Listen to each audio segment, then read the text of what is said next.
tiniwit ko si Sugar Daddy dito sa may Roti Road. Ha? Di ba tinirit kita? Tinirit ko siya. Ano yung sasabi mo? Tinirit ko siya ng pansit. Sinungaling, kumadot lang sinungaling. Tinirit ko siya ng pansit. Avocado smoothie, tinapay, tsaka yung calamari tentacles. Yun yung tinirit ko sa kanya. So welcome. Bilan mo ako ng Mercedes-Benz, hindi yung niyayabang mo. Bukas nga, bibilan kita. Mag-antay ka. Okay? Hindi ko kaya naman, pwede naman gumati. Sabi ko mag-t-shirt ka. So ito yung akin, Pink Lady, watermelon something na may light siya. Ito naman yung... Baka kumakain yun. Sorry, ito naman yung nilibo ko kay Sugar Daddy. Tingnan mo ba? Avocado ice cream. Piling ba ito? Hindi na. Wala, kapal pa. Ang sarap ng ice cream. Parang may coconut siya, boy na. Lag, hindi. Di ba pag natikman mo lang? Ay, sorry.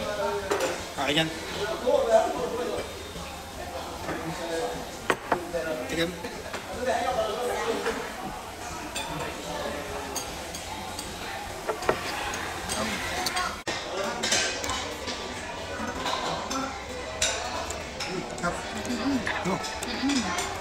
Yung coating nila. Ano pala yan? Potato starch.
Dark yung wala na sa'yo. Huwag kang inakakang.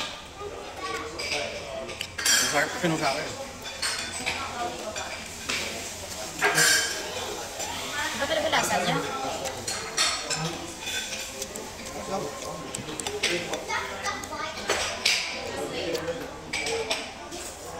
Pero di naman magkamali ko kasi sabihin naman ng chef na may gawin yan.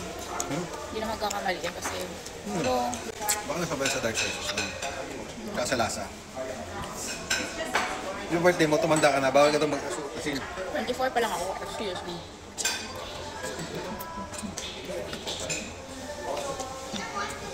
Ano pala?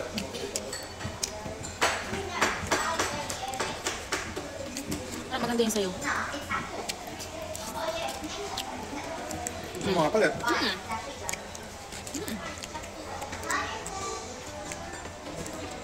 Bako lugar, pinagkakain mo. Pareho lang naman yun. Mukha pinulang sa dark soy sauce. Pareho lang ito. Ang laman. Basta na. Basta masarap.